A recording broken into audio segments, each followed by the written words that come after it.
Hello, hello 10th 12th class. Now we start the next topic, foreign trade under the British rule. हमने agriculture sector, industrial sector, इसकी features देखी और British rule में इनकी क्या condition थी इसके बारे में पढ़ा था. आज हम करेंगे foreign trade. India had required eminence in the area of foreign trade. Bharat जो है फॉरेन ट्रेड में सबसे ज़्यादा श्रेष्ठ था. पुराने समय में the Romans used to call India, Romans जो है एक सेंटेंस यूज़ करता था भारत के बारे में, the sink of the world bullion, कि दुनिया का सबसे बड़ा बुलियन शिंक है. What the British rule in India brought an end to it. India was a well known exporter of finish goods, but the British convert in India into net exporter of raw material.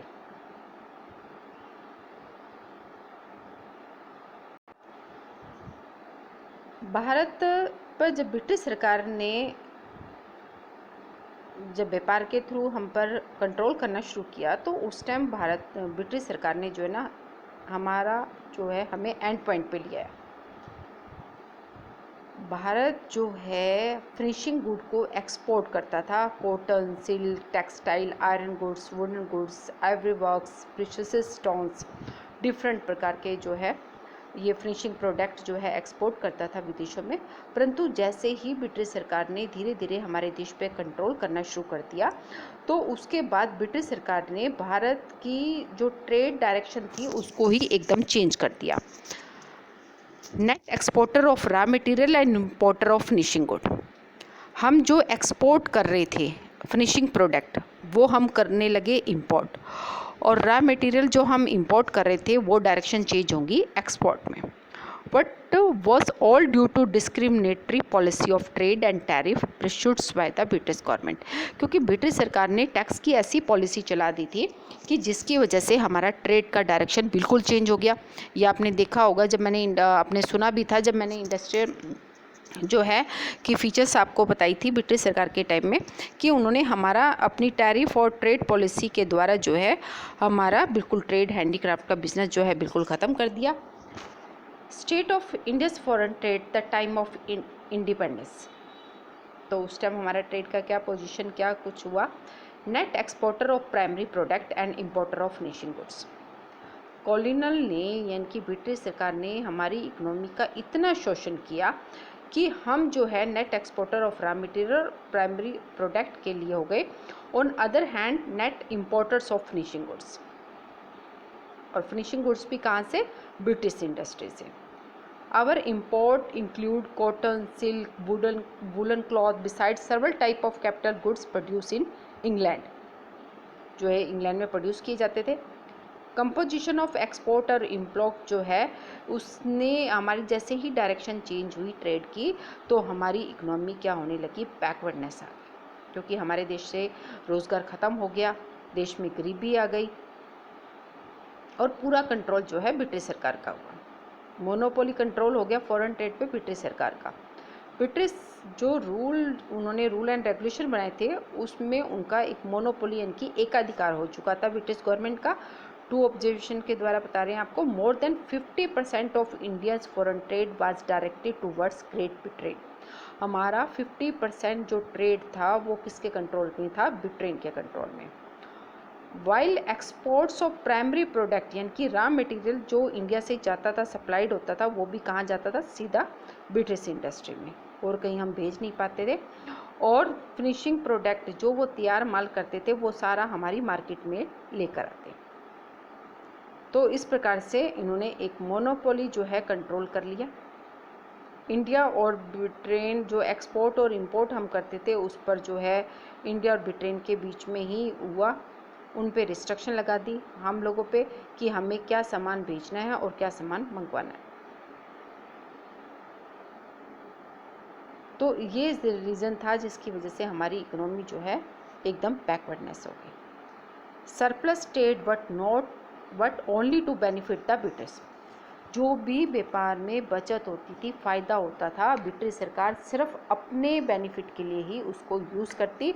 हमारी economy में उन्होंने किसी प्रकार की कोई भी development नहीं की. This surplus was owing largely to export of primary goods which a sign of economic backwardness. The trade surplus was not use for growth and development of country. Administrative expenses of war, इन पर जो है हम जो भी trade से benefit हुआ, surplus हुआ, उसको इन्होंने अपने एडमिनिस्ट्रेटिव वर्क में लगाया, खर्चों को पूरा करने के लिए यूज़ किया। जो युद्ध ब्रिटिश गवर्नमेंट के द्वारा जो युद्ध लड़े जाते थे उस पर भी हमारे ही पैसा जो है खर्च किया जाता था।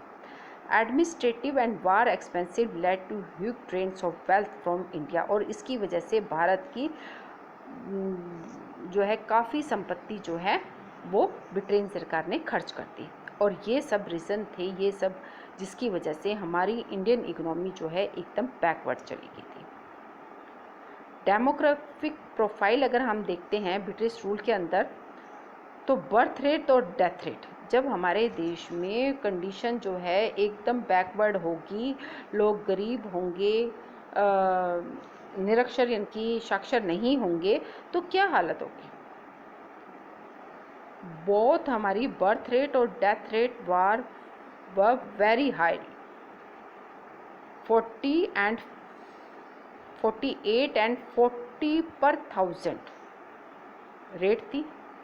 BR एंड हाई DR, जिसकी वजह से उसका मेन रीज़न क्या था, गरीबी।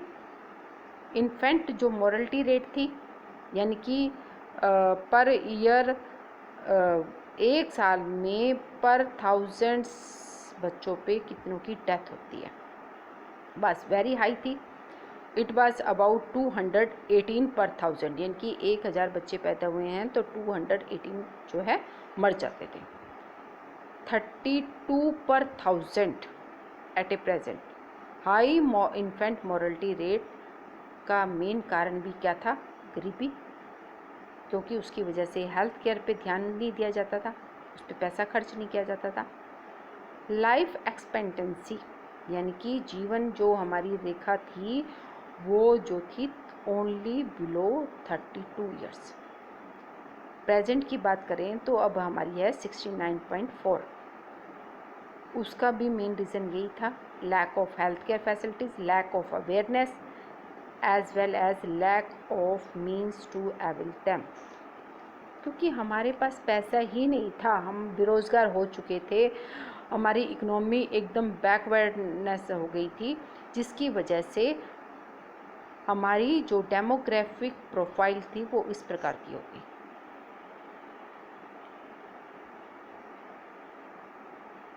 इन सब का रीज़न एक ही, poverty and backwardness. Literacy rate 16% थी, सोशल बैकवर्डनेस था, economic backwardness, social backwardness as well reflection of economic backwardness. Female literacy तो ओनली 7% थी, क्योंकि जेंडर वाइज भी बहुत जाता था, मतभेद किया जाता था लड़के और लड़कियों में। डेमोग्राफिक ट्रांजिशंस कर देखते हैं तो in the history of demographic अगर हम बात करते हैं तो 1921 जो है ईयर ऑफ ग्रेट डिवाइड का माना जाता है। 1921 से पहले जो है हमारी इंडिया की जो पॉपुलेशन थी वो बहुत ज़्यादा इंक्रीज़ नहीं थी। Size of population kept reflecting increasing in one Sensex and decreasing in other. क्या था कि भाई एक सेंसेक्स में, एक जनगणना में अगर हमारी पॉपुलेशन इंक्रीज़ हो रही है तो दूसरी जनगणना में पॉपुलेशन डिक्रीज़ हो रही है, परंतु 1921 के बाद पॉपुलेशन ने रिकॉर्ड ही तोड़ दिया। The Sensex 2001 decline of 0.04 crore in total population. The Sensex 1921 rise होगी 1.30 crore. Again Sensex 21 decline 0.7 crore. From the year 1921 total population never declined, कम नहीं हुई बल्कि इंक्रीज हुई। 1931 में रिकॉर्डेड यानी कि राइज कितना परसेंट होगी, 2.76 करोड़। और 1941 में रिकॉर्डेड एज राइज 3.96 करोड़। 1951 में 4.24 करोड़। पॉपुलेशन की ग्रोथ इतने हिसाब से इंक्रीज हुई। राइजिंग पॉपुलेशन से क्या हुआ, burden of maintenance investment expenditure जो है इंक्रीज हो गए।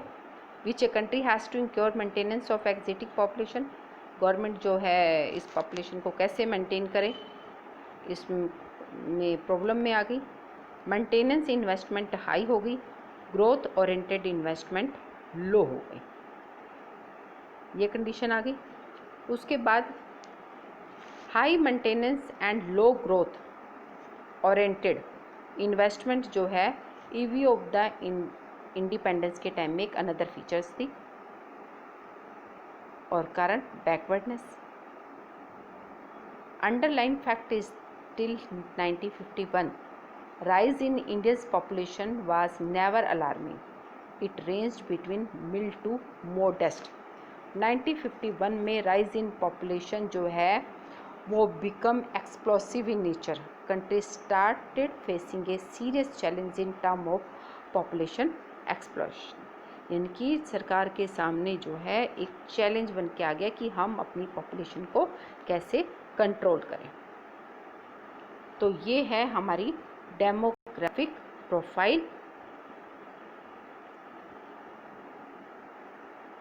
और उस सब के कारण क्या था, बैकवर्डनेस, गरीबी,